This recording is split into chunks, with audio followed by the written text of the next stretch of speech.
So mysticism is week 4, which is kind of a catch-all, New Age paganism, yeah. which, pagan things like Wicca and other things are popular or rising in popularity in different pockets. And so how do you feel like you'll go after that?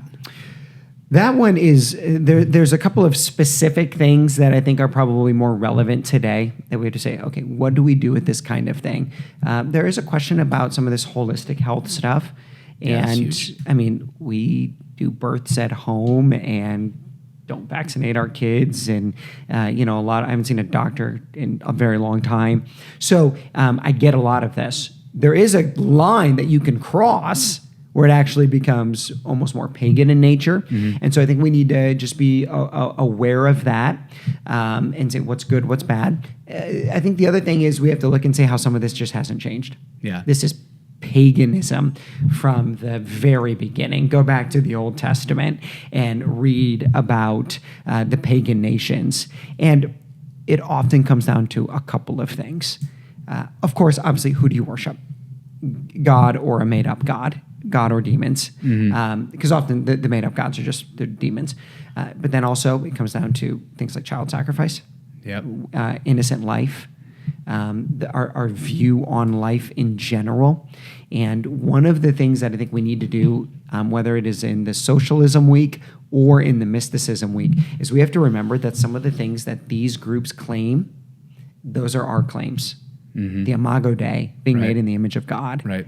Every life having value, actual love, taking care of the downtrodden. These are our things that the false religions have tried to come and commandeer.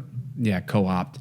Yeah, I feel like the Mysticism week is a kind of like a classic Paul to the Roman church, talking about like we've worshipped the created thing and not the creator, how we sort of turn to ourselves as the solution, right? And we miss that we could turn to the worship of demons and other things like that. And these demonic presences reinvent themselves. They're the same demon.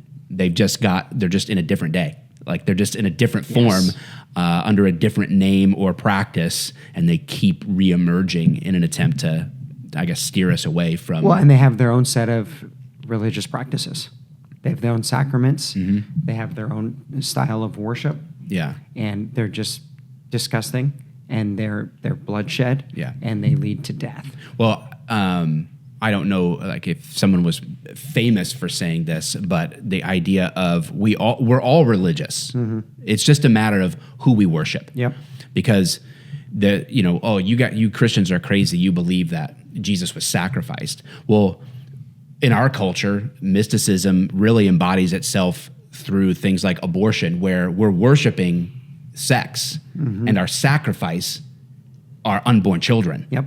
To please the god of sex, which ultimately we're trying to like thrive on our own mysticism, which our own no different than the religion. Ancient pagans. Yeah, no different at all. It just looks cleaner. Yep. We don't see it. We don't have the altar to Molech, like where we're seeing children burning or being sacrificed. It's been sanitized. But it's no different. Well, and it's interesting. I'll hit this in probably the Socialism week, but the original word Molech is a derivation of the word that was initially for king. Mm. And what happened is Molech is just a godless state. Yeah. That's what Molech is.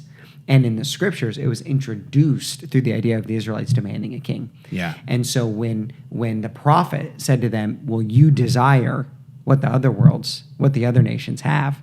What he was saying is, you want to make man king instead of God. Yeah. And what came out of that?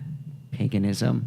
But what also came out of it, this is fun for the Socialist Week, is the warnings that the prophet gave to the Israelites, which was basically, if you abandon my strategy and you take that strategy, you will live in a nanny state. Yeah. The state will be God. They'll take your money. They'll take your kids. They'll draft them for war. All of those. Man was made to be free. Yeah. One of the things I love about this series is that the undertone in all of this is going to have to be us examining Do we believe in a culture where God is king, or a false religion, or the state is king? Yeah. And so we have to go back and say, no, God is king. And if God is king, and this becomes the foundation for everything often we do as a church, when people say, oh, you're too political, we should only talk about the gospel, not politics, those kind of things. It's a complete misunderstanding of the foundation. The foundation is that God is God, that everything stems off of that, including then the three spheres that he has created: the family, the church, and the state.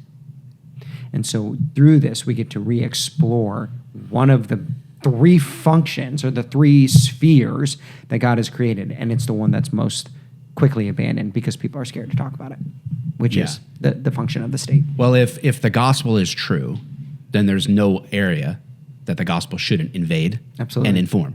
Yep. I mean, it's very biblical. It's but it's also just common sense, right? Like, if Christ is actually king, well, then he's king of everything. He's king of everything. So take a step back. Are there nations right now around the world that are Islamic nations?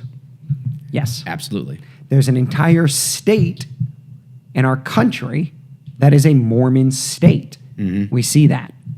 There have been tons of history then, right, of states that are pagan in nature.